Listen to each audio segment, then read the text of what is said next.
যত বয়স বাড়তে থাকবে ততই বুঝতে পারবে পৃথিবীতে সব থেকে মূল্যবান উপহার হলো সময়।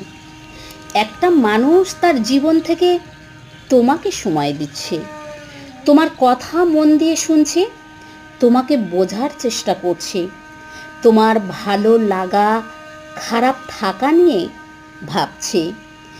এর থেকে সুন্দর আর কিছু হতে পারে না।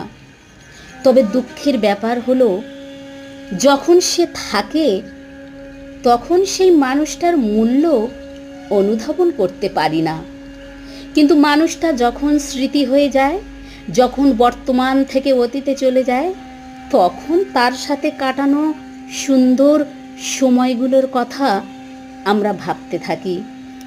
তাই বোধহয় বলে, you never know the truth value of a moment until it becomes a memory.